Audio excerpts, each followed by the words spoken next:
आपला तर स्वयंपाक झालाय, तुम्ही काय करायला लागलाय? मी भगर निवडतेय, कारण की मी आज मोठी एकादश आहे ना आता शनिवारी, तर त्याच्यासाठी स्पेशल असे भगरीचे लाडू करणार आहे. तुला माहिती आहे?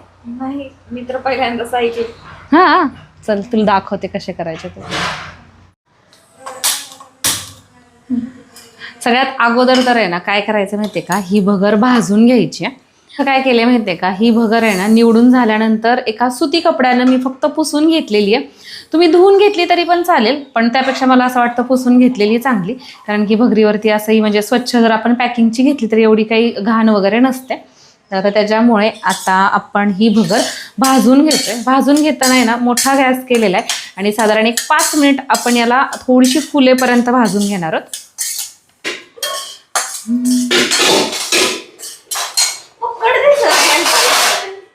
सगळ्यात खाली आहे राधा.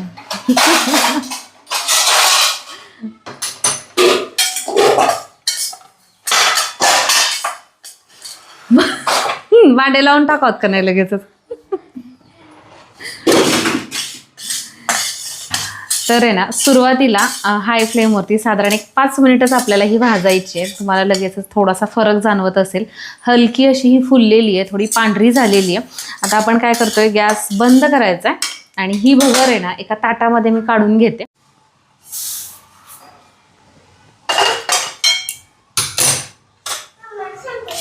काय संपलं? Very good. तर आहे ना ही भगर पूर्णपणे थंड करून घेतलेली आहे आणि तुम्हाला सांगू का, भगर थंड होत होती तोपर्यंत राधिकाला फक्त एकच प्रश्न पडला होता की या भगरीचे लाडू कसे होतील.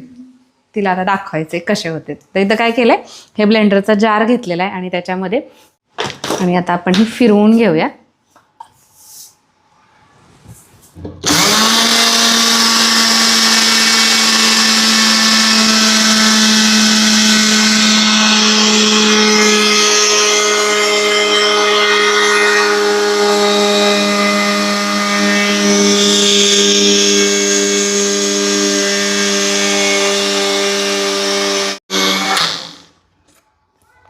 तर याचं आहे ना आपल्याला एकदम बारीक असं पीठ करायचं आहे. तर हे तसं झालंय का आपण चेक करूयात एकदा.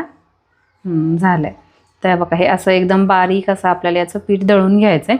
जर तुमच्याकडे पिठाची गिरणी असेल तर तुम्ही त्याच्यावरती पण दळू शकता, पण मग अर्थातच हे खूप थोडंसं आहे ना आपल्याला मिक्सरवर केलेलं परवडतं. आता परत एकदा मी गॅस पेटवतीये आणि या गॅसवरती म्हणजेच अर्थात या कढईमध्ये आपण हे पीठ टाकून घेतोय आणि हे परत एकदा आपल्याला छान असं भाजायचंय. अगोदर आपण भगर भाजली, कारण की ज्यावेळेस आपण ती भाजलेली असते ना आणि मग नंतर ती दळली की नाही तर ती व्यवस्थित अशी दळली जाते, छान त्याचं पीठ तयार होतं. आणि कच्ची भगर जर आपण मिक्सरला फिरवली तर आपल्याला म्हणावं तसं एकदम बारीक स्मूथ त्याचं पीठ मिळत नाही. थोडंसं भगरं भगरं असं ते वाटतं आपल्याला किंवा जास्त असं कडक राहतं. भाजल्यामुळे ती भगर हलकी होते आणि पटकन पीठ तयार होतं. आता याला आपण परत भाजायला घेतलेलं आहे. हे भगरीचं पीठ आहे ना साधारण 5 ते 6 मिनिट मी लो फ्लेमवरती भाजून घेतलेलं आहे. आणि आता याच्यामध्ये आपण काय करणार आहोत, तूप टाकतोय. तर इथं मी म्हणजे तुम्हाला सगळ्यात शेवटी सांगते की मला एकूण किती तूप लागलं. तर आपल्याला काय करायचं आहे, आता थोडं थोडं तूप टाकायचं आहे आणि छान खमंग असं हे पीठ भाजून घ्यायचं आहे. ज्यावेळेस हे पीठ भाजलं जातं ना त्याचा एक वेगळाच असा सुगंध किचनमध्ये दरवळतो. मग त्याच्यावरून आपल्या ते लक्षात येतं की हे भाजलं गेलं आहे.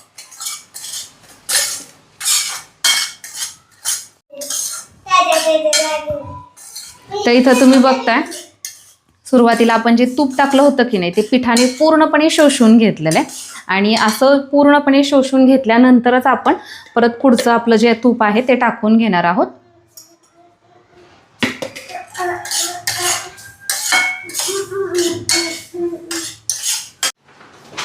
काय रे काय रानूनी आज शाळेलाच गेला नाही माहिती का, आज त्याच्या शाळेला सुट्टी आहे आणि राधिका भाजायला लागली. ताई तुम्ही तर भगरीचे लाडू करताय, पण हे पिठाळ लागणार नाहीयेत ना? अजिबात नाही. असं बऱ्याचशा जणींना वाटू शकतं की अरे भगरीचे लाडू खाताना कसे लागतील काय. सगळ्यात महत्त्वाची स्टेप काय माहिती आहे का, ती म्हणजे ही जी आपण आत्ता करतोय. ह्याला आहे ना भाजणं खूप जास्त गरजेचं आहे. व्यवस्थित हे लाडू भाजले की नाही मंद आचेवरती तर काही सुद्धा नाही असले भन्नाट. आता तू रव्याचा तर लाडू खाल्लाय ना, हा, मग सेम रव्याच्या लाडूची टेस्ट ह्याला येते. काय यू गाडी, आम्ही असला केक करणार आहे रानूच्या बर्थडेला, आहे की नाही रे रानू? हा हा हा. पुढल्या वर्षी.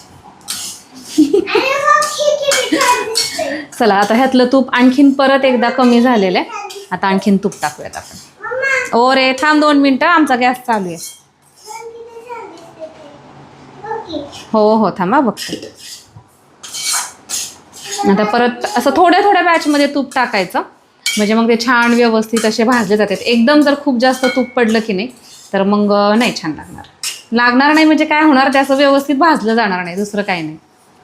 तर इथं तुम्हाला आता दाखवते, आपण एकूण मिळून 3 वेळा याच्यामध्ये तूप टाकलेले आणि याला आता बऱ्यापैकी तूप असं तो जाणवते की नाही, ओलं ओलं हे मिश्रण आपल्याला जाणवायला लागले. आता सगळ्यात शेवटचा एक असा आपला जो मोठा टेबलस्पून असतो की नाही तेवढं तूप टाकलेलं आहे. आणि आता याच्या पुढे मी तूप टाकणार नाही आहे. आता हे एवढंच तूप. आता हे एकदा हलवून घेते. आता याच्यामध्ये आपण साखर टाकणार आहोत. ना इथं मी पिठी साखर तयार करून घेतलेली आहे. आपण जेवढी भगर घेतली ना तेवढीच आपल्याला पिठी साखर घ्यायची, म्हणजे 1 वाटी.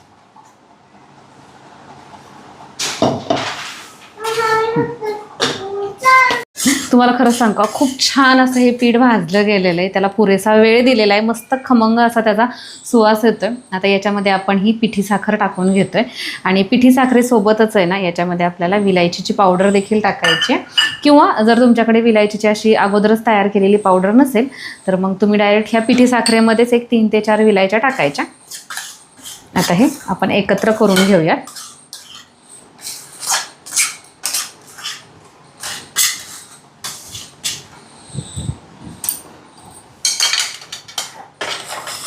आणि असं हे हलवायचं आहे. आता सध्या गॅस चालूच आहे बरं का, व्यवस्थित एकत्रित होईपर्यंत.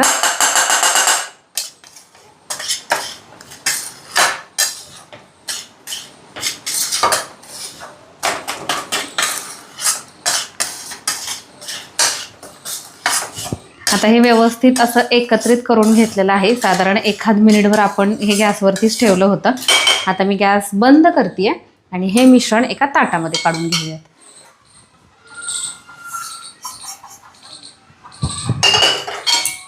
आता सध्या हे खूप जास्त गरम आहे, तर हलकं असं ह्याला थंड होऊ देऊयात. पण खूपही जास्त आपल्याला थंड करायचं नाही आहे. गरम आहे तोपर्यंतच आपण याचे लाडू वळवायला घेणार आहोत.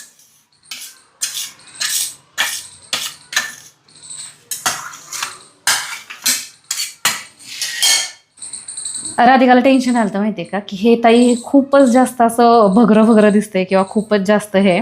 पण तुम्हाला सांगू का, हे दिसताना दिसतं, याच्यामध्ये आपण तूप टाकलेलं तर वळले जातात लाडू. आता हे खूपच जास्त गरम आहे, म्हणजे मीही ह्याला हात लावू शकत नाही आहे. त्यामुळे मी आत्ता लाडू वळवत नाही. 5 मिनिट आपण थांबूया. तर आहे ना हे हाताला सोसेल इतपत असं नॉर्मल झालेलं आहे. तर याचा मी लाडू वळवते. याच्यामध्ये तुम्ही ड्रायफ्रूट पण टाकू शकता तुमच्या आवडीनुसार.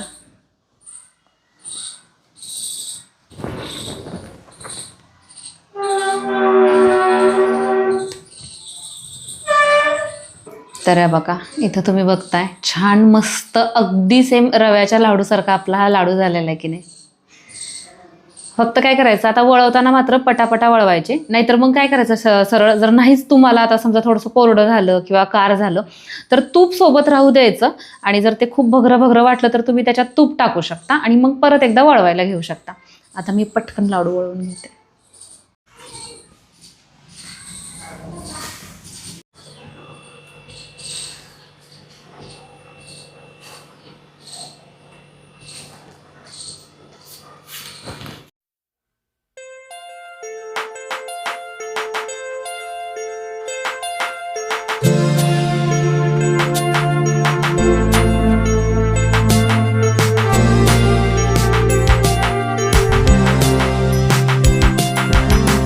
घ्या तर मग इथं तुम्ही बघू शकता, अगदी रव्यासारखे दिसतात आणि तुम्हाला सांगू का, लागतात सुद्धा भन्नाट. आणि एक टिप इथं मी तुमच्याबरोबर शेअर करेल. आता जर म्हणजे काय होतं, समजा तूप वगैरे तुमच्याकडनं कमी पडलं ह्याच्यात हे भाजताना, आणि जर तुमचे लाडू असं तुम्हाला वाटलं की ते बांधले जात नाहीत, तर सरळ मग काय करायचं माहिती आहे का, हलकं असं सोमट थोडंसं दूध घ्यायचं, थोडं अगदी एखाद चमचा टाकायचा एका लाडू पुरता.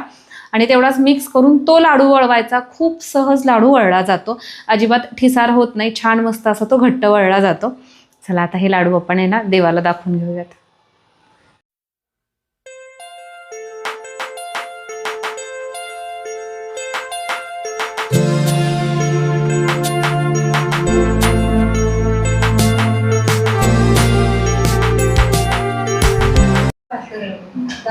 नाही तिथं पडलं नाही. खा हा. आईंना टेस्ट करायला दिला माहिती का, आईंच्यातलाच म्हटलं थोडासा मी पण खाऊन बघते. छोटासा मोदक.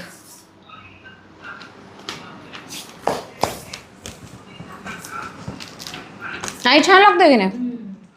आणि खरंच सांगते, आपण रव्याचा खातो की नाही, अगदी सेम तसाच आहे आणि तोंडात टाकताच विरघळतोय. आणि फक्त ते म्हणजे असं भगरीची चव आणि रव्याची चव थोडीशी वेगळी, पण तरीसुद्धा असा मऊसूद. हां, आई म्हणल्या पेड्यासारखा तसा लागतोय. हा छान लागतोय. नक्की ट्राय करा, ह्या एकादशीला नक्की ट्राय करा. झालं ना, उद्याच आमची दिंडी ना, मग आज प्रॅक्टिस घेतली आणि नंतर कितवीचा, हा 6वी 5वी ते 8वी पर्यंत एक डान्स होता, तो केला आणि त्याच्यामध्ये पहिल्यांदा झाल्यावर त्यांचाच होता. आणि दुसऱ्यांदा शिक टीचर म्हणले, आमच्या टीचर पण केला आणि ईशानी म्हणले टीचर आपल्यासाठी कोण फुगडी खेळेल का. टीचर म्हणले आजा तू. मग ईशानी गेली आणि टीचर मला आणखी कुणाला खेळायचं आहे का, कारण की तिकडे फंडर टीचरसोबत कोण नव्हतं. आणि नंतर मी म्हणजे मला खेळायचं आहे. नंतर मी त्यांच्यासोबत डान्स केला आणि फुगडी खेळली. आणि नंतर टीचरला एक टीचरला सगळे मला टीचर आम्ही बी फुगडी खेळणार. आणि मग टीचर फुगडी खेळून दिली. मी ma'am Deshpande ma'am, Shaikh teacher पण टीचर, आणि नंतर हिंदीचे टीचर, EVSचे टीचर, आणखी एवढ्या बरोबर. हा आणि आणखी कोणासोबत तरी खेळले.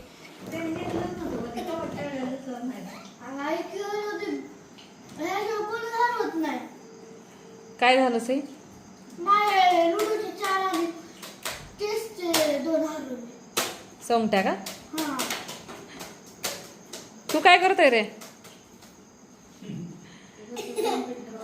ऋषभ मामा सारखं काम करतोय ना तू. ऋषभ मामा कसा चालवतो?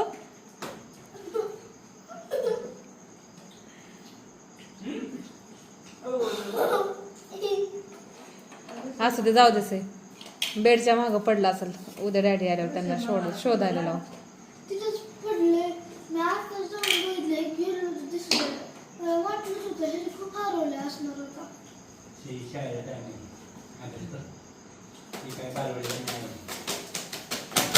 ए आता ब्लॅक तो रानाचा माऊस आहे माहिती का?